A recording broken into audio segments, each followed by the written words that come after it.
Good morning. I'm Leema Pasha. I help executives, public service leaders, and attorneys stop stress and beat burnout. I am the executive coach to call when you want to go from drained to reclaimed. I'm so excited today because I'm bringing you this podcast to help you with your wellness as well as building community. I have the esteemed Dr. Janelle Green with me today. Janelle is a foot doctor and she helps patients with uncontrolled type 2 diabetes. We're going to talk today about mind, body, and soul wellness.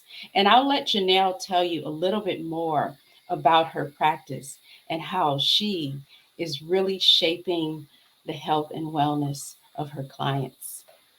Well, good. Janelle? Yeah, absolutely. Good morning. I'm so happy to be here. As Leema mentioned, I'm Dr. Janelle Green. I'm a podiatrist, whole foods, plant-based nutrition coach. My goal is to help my patients as well as other individuals that are suffering from painful, uncontrolled type 2 diabetes, painful neuropathy, who really want to preserve their limbs and are concerned about limb loss. I coach them through the process. I treat their feet and help them save their limbs. And when I started podiatry, I really had the goal of just going in and treating their feet. And through my career and education and life experiences, I've learned that nutrition is one of the primary ways to do that. So I'm just excited about what I do. And that's kind of it in a nutshell. Yeah. Let's talk a little bit about other foot conditions. What are the most common foot conditions? I've heard people talk about like plantar fasciitis, or are there any other common foot conditions that you see? So plantar fasciitis, it's very common. Bunions, hammer toes, flat foot. I would say those are some of the most common uh, problems that people have. But yeah, so bunions, flat foot, hammer toes, when the toes kind of curl up and sometimes they get stuck like that. Mm. Plantar fasciitis is super common.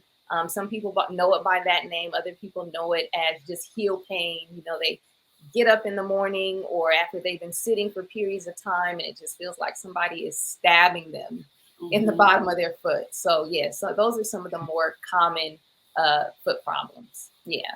What can people do to prevent or aid plantar fasciitis? So it's the little things. A lot of times people don't think they overlook the little things. So I always have my patients stretch, develop a stretching regimen, breakfast, lunch, and dinner 3 times a day. Before you get out of bed, stretch your Achilles, stretch those long muscles in the back of your leg and the back of your thigh. And don't do it just on one side, do it on both sides, even if you're just suffering from one side. So that's the first thing that I tell my patients. And then make sure you have the proper shoes on. A lot of times we don't realize that our shoes, the tread pattern, only will give you a certain number of miles. This is especially true for people who walk regularly or just are on their feet a lot. Once that tread pattern wears down, the shoe's not supporting you in the way that it needs to support you. Then there are other treatment options like orthotics and night splints and injections and different things, but stretching is really the route to go. And I've had patients relieve their symptoms with stretching, but you have to be consistent with it. Mm, yes. Um, Talk briefly about high heels. Yeah, so we love them. We look great in them, but they disrupt the center of gravity. So they cause us to lean forward. They can contribute to back pain. A lot of times, because of the gravity and the position of your foot, your toes are uh, either pointed or some high heels are round, but it's still not enough room for your feet to move and to what we call plantar flex properly. And so someone that might wear high heels will be in them for some periods of time. They might experience shortening of their Achilles tendon, the tendon in the back of their leg, just from it not stretching out and then not walking in high heels. are really one of the main causes of bunions and hammer toes. Right, interesting. And I guess it's all about balance because the flats can lead to things too. So what about flats? Yeah, so flats can, if you, especially if the flat doesn't provide you with any cushion. We're walking on hard concrete surfaces, um, hard floors. And so if the floor is hard and then the shoe that you have is hard and it doesn't provide any cushion, this can contribute to plantar fasciitis. It can contribute to subtle bone bruising, something called metatarsalgia that people have. Is basically where they have a lot of pain on the ball of their feet, because ideally we're really meant to walk on dirt and soft buoyant surfaces. If you know, this is before the invent of shoes.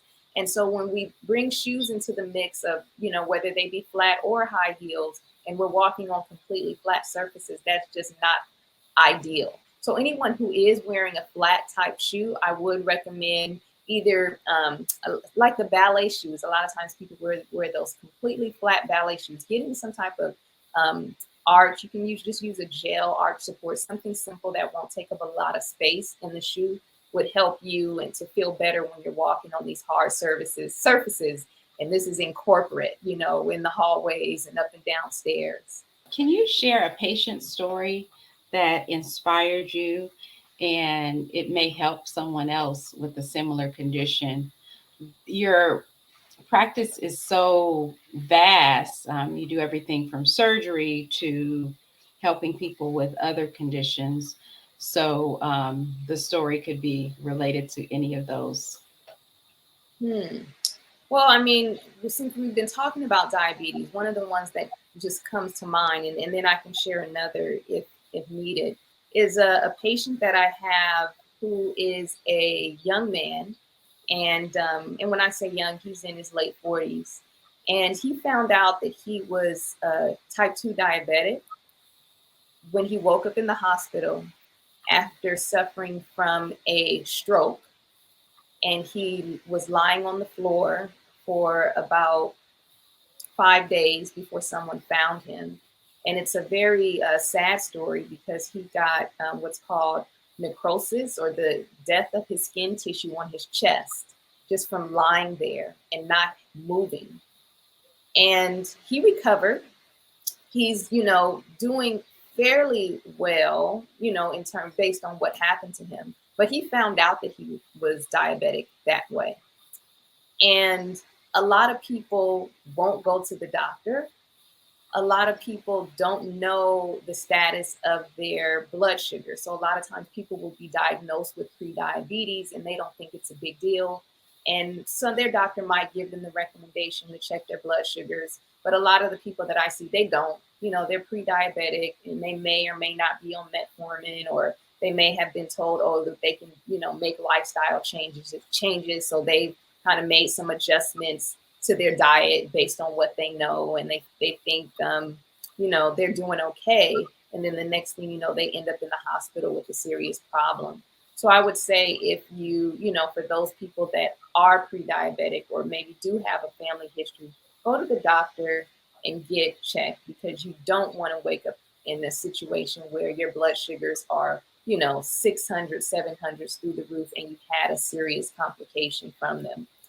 um, let's see. So another something else that might be able to help people, you know, other than, I'm like, go to your doctor. um, just in terms of, you know, prevention, I would just really say a lot of people that I see that are trying to better their health, whether they have diabetes or not, develop foot problems because they don't understand that they need to change their shoes regularly. They don't understand that they need to get their feet measured. If they have gained weight, or, you know, have had some, you know, may have developed bunions or hammer toes, you have to get your foot measured. Not when you stop adolescence, or when you've gone through puberty and you think your foot is no longer growing, and you said, I've been a size 9 since I was 18 years old. When you're 45, you should get your foot measured, and you should make sure that you buy the appropriate shoe for your foot. A lot of times people's second toe is longer than their first, but they're getting their foot measured to their first toe. And that's super, super common. And so the shoes are not fitting properly, which can contribute to the development of different problems. He fractured his ankle. He was in the triathlon. And I just love hearing from him because he's a pilot. And so this was years ago, and I fixed his ankle. And he reaches out to me to this day and takes amazing pictures from the plane, showing me just the horizon, and it's just beautiful. So that's just something that I love. Let's see, another story. Anything,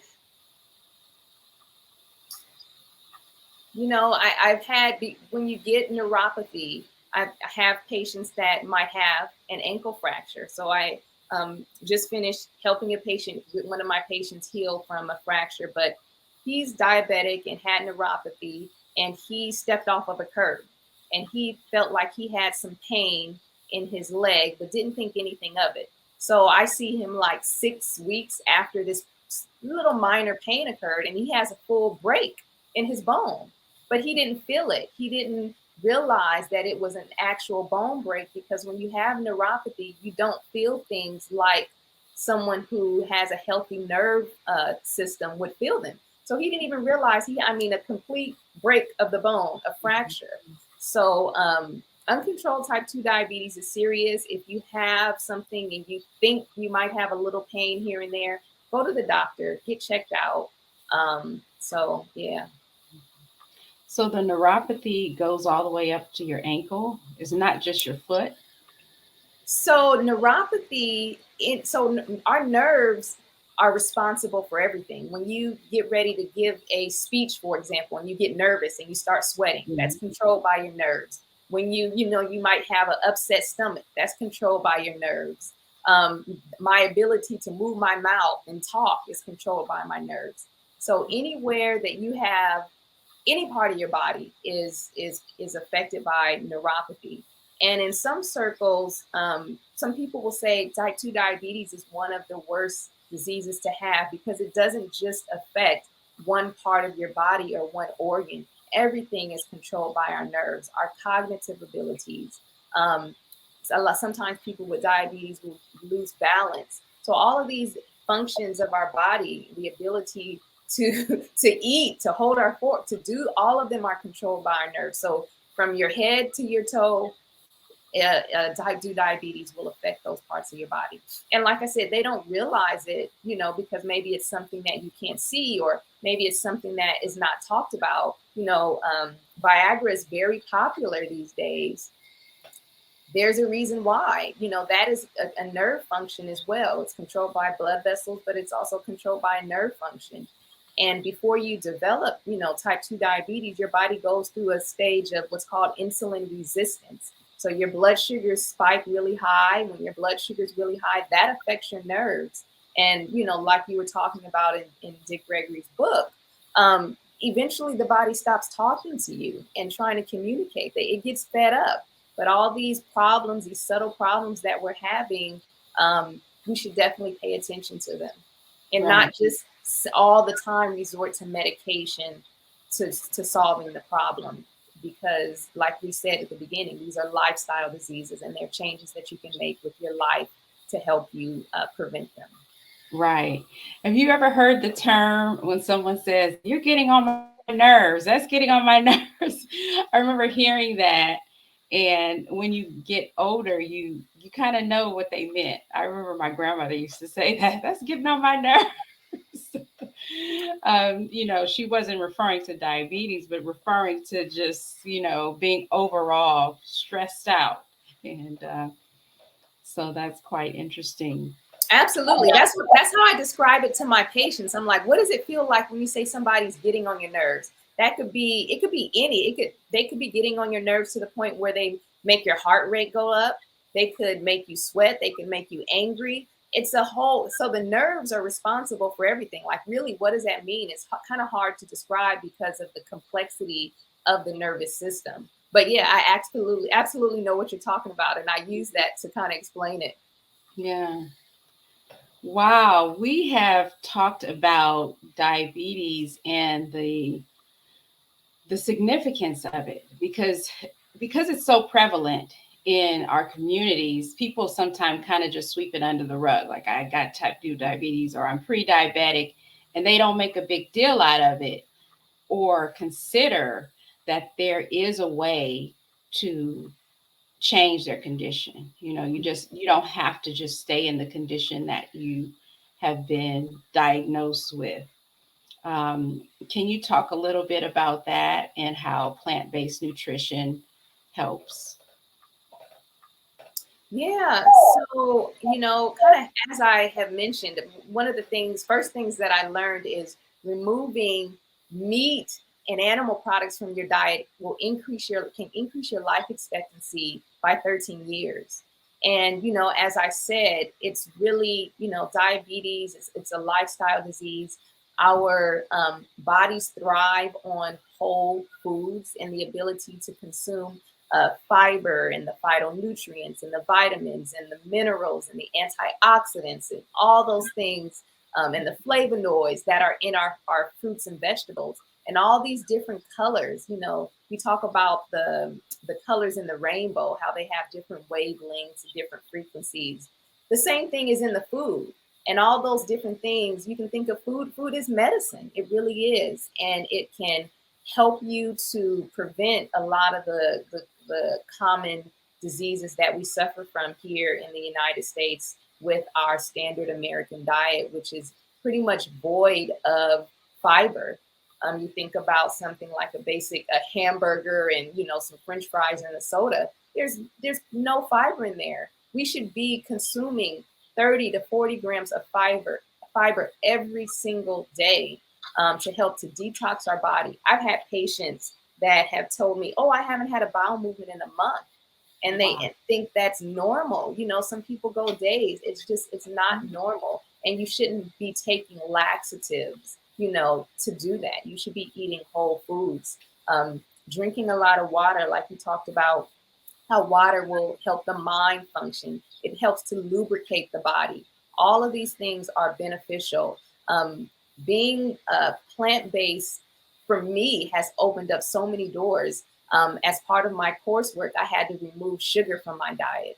And I'm thinking, before I became plant based, I didn't eat very much meat anyway, but I still didn't really understand what it meant to remove sugars from my diet. And when I removed sugar from my diet and learned how to do that properly, and when I say sugar, I mean refined and processed sugar.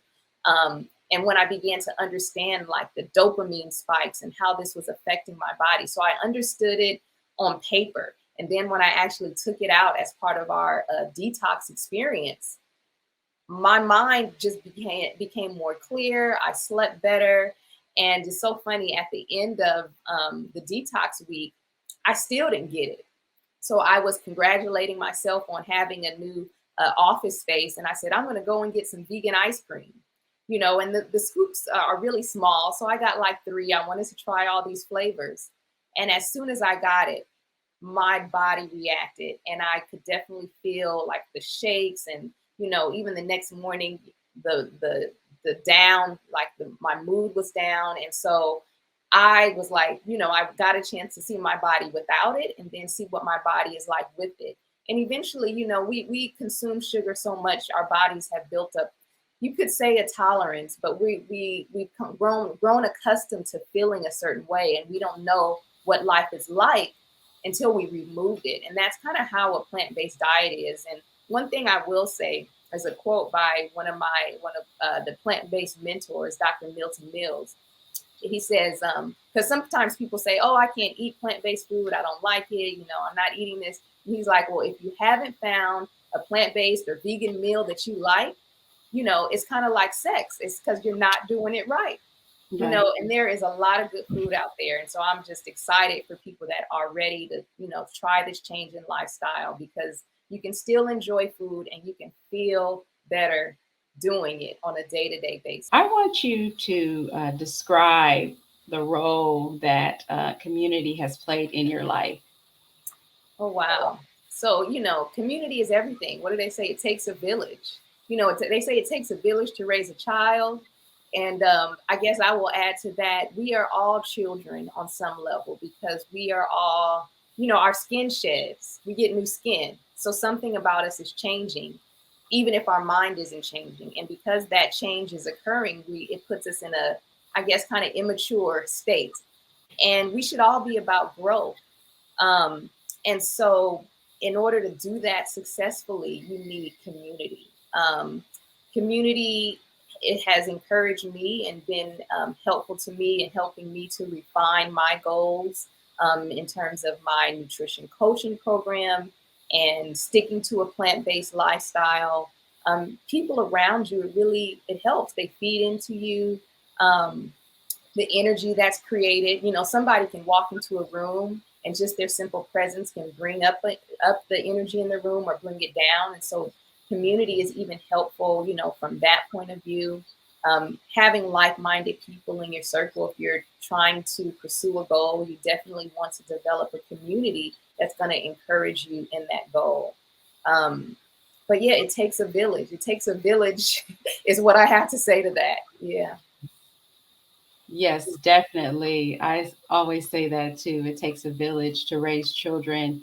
And being in this post COVID situation helped me realize that, yes, it takes a village for adults as well. Mm-hmm. Parents need that support just as much as the children need the support of Absolutely. community. Make sure you subscribe so we can continue to do this. Subscribe now. And I want Janelle to tell us a little bit more about your services and how people can reach you. Yes. So you can reach me. You can go to my website, www.drjanelle.green.com. You can also reach me on Instagram, Dr. Janelle Green, DPM. Or you can email my happy feet. That's MYHAPI feet, FEET, at gmail.com. And the service that I provide is nutrition coaching for patients and people that are suffering from uncontrolled type 2 diabetes and painful neuropathy that really want to reverse those symptoms in their lives and prevent limb loss. And the fabulous thing about what I provide, and one of the things that I love about it most, is that when the individual makes the change, they are passing on a legacy to the people that come behind them and to their communities, and it can be infectious when people see how happier you are, how pain has been removed from your body. They want to know how you did it, and it really is all about everybody coming together. One of the things I say on my Instagram page, I want all my people around me, everybody looking good, everybody feeling good, and so that's my goal. And I do that through coaching uncontrolled type 2 diabetes or people with it to prevent limb loss and painful neuropathy. Thank you so much for joining us. Um, I am an executive wellness coach, organizational consultant, and mindfulness instructor. We want to continue this community and keep it going. So join me on Mondays for Mindfulness Monday at 12 noon Pacific Standard Time. You can sign up on my website at www.leemapasha.com. Manifest wellness with gratitude, visualization, and community. And we'll see you next time.